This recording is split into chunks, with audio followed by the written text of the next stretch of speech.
ശ്രീ രാഹുൽ ഈശ്വർ, തട്ടിപ്പിന്റെ വഴികളാണ് മാതൃഭൂമി ന്യൂസ് പ്രേക്ഷകരുമായി പങ്കുവയ്ക്കുന്നത്. Smart creations, മന്ത്ര, ചെമ്പുപാളി, original ശബരിമലയിലെ ദ്വാരപാലക ശില്പത്തിന്റെ പാളിയൊക്കെ എവിടെ പോയി എന്ന് പോലും അറിയില്ല. എന്താണ് രാഹുൽ ഈശ്വറിന് സ്വന്തം നിലയ്ക്ക് നടത്തുന്ന അന്വേഷണത്തിൽ കിട്ടുന്ന വിവരങ്ങൾ? ഇത് യഥാർത്ഥമാണോ ഇപ്പോൾ ശബരിമലയിൽ ഇരിക്കുന്ന ഓരോ വസ്തുവും? രണ്ട് കാര്യങ്ങൾ. ആദ്യം തന്നെ മാതൃഭൂമി അടക്കമുള്ള മാധ്യമങ്ങൾക്ക്, മാതൃഭൂമി ആദ്യം മുതലേ അതിശക്തമായി ഇതിന്റെ പിന്നിലുണ്ട്. ഇതിന്റെ കാര്യങ്ങൾ പൊതുസമൂഹത്തിലേക്ക് കൊണ്ടുവരികയും അത് ചൂണ്ടിക്കാണിക്കുകയും ചെയ്തതിന് ഒരു ഭക്തന്റെ രീതിയിൽ വലിയ നന്ദിയും സ്നേഹവും.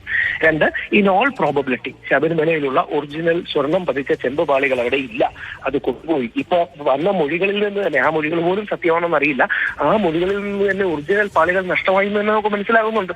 കാര്യം ഇവർ അവകാശപ്പെടുന്നത് കൊണ്ടുപോയി ചെമ്പ് മെർക്കുറിയിലടക്കം മുക്കി ആ പാളികൾ മാറ്റി, സ്വർണം മാറ്റി ആ ചെമ്പ് നശിപ്പിക്കപ്പെട്ടു എന്നൊക്കെയാണ് പറയുന്നത്. അതൊന്നും ശരിയാണോ എന്നൊന്നും അറിയില്ല. പക്ഷേ എന്നിരുന്നാലും ശബരിമലയിൽ വിജയമല്യ തന്ന 1.5 കിലോഗ്രാമിൽ സ്വർണം പൊതിഞ്ഞ ചെമ്പ് പാളികൾ നഷ്ടമായി. ഇനി രണ്ട്, സ്മാർട്ട് ക്രിയേഷൻസും മന്ത്രയും ഒന്നാണെന്നുള്ള വാർത്തകൾ വരുന്നുണ്ട്.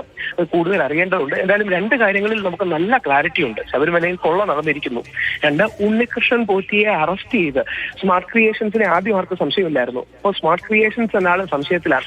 അവരെയും കൂടി ഒരുപക്ഷെ കസ്റ്റഡിയിലെടുത്ത് തന്നെ ചോദ്യം ചെയ്യേണ്ടതിലേക്കാണ് നമ്മൾ പോകുന്നത്. ഉണ്ണികൃഷ്ണൻ പോറ്റിയെ ഡെഫിനറ്റ്ലി കസ്റ്റഡിയിലെടുത്ത് അറസ്റ്റ് ചെയ്ത് തന്നെ ചോദ്യം ചെയ്യണം. എന്നാലേ ഇതിന്റെ കൂടുതൽ ഡീറ്റെയിൽസ് വരികയുള്ളൂ.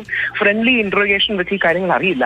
ഇതിന്റെ പിന്നിൽ ദേവസ്വം ബോർഡിലെ ആർക്കെങ്കിലും പങ്കുണ്ടോ? ഇപ്പൊ നമ്മളെല്ലാം മനസ്സിലാക്കുന്നത് കട്ടളയുടെ വിഷയത്തിൽ ദേവസ്വം ബോർഡിനെ 7-ാം പ്രതിയൊക്കെ ആക്കി ചേർത്തിട്ടുണ്ടെന്നാണ്. എന്തുകൊണ്ടാണ് ഈ വിഷയത്തിൽ പ്രതി ചേർക്കാത്തത്? ദേവസ്വം ബോർഡ് ഈ വിഷയത്തിലും കട്ടളയേക്കാൾ വലിയ സീരിയസ് ആയ വിഷയമല്ലേ നടന്നിരിക്കുന്നത്. എന്ന് പറഞ്ഞാൽ കുറച്ചുകൂടെ വിവരങ്ങൾ ഇതിൽ പുറത്തു വന്നിട്ടുണ്ടല്ലോ. ഒരുപാട് സ്വർണം നേരെ പോയി കാണും. അപ്പം കട്ടള വിഷയത്തിൽ ദേവസ്വം ബോർഡിനെ പ്രതിയാക്കാമെങ്കിൽ എന്തുകൊണ്ടാണ് സ്വർണ്ണപ്പാളി വിഷയത്തിൽ അല്ലെങ്കിൽ ദ്വാരപാലകരിലെ സ്വർണ്ണപ്പാളി വിഷയത്തിൽ പ്രതിയാക്കാത്തത്?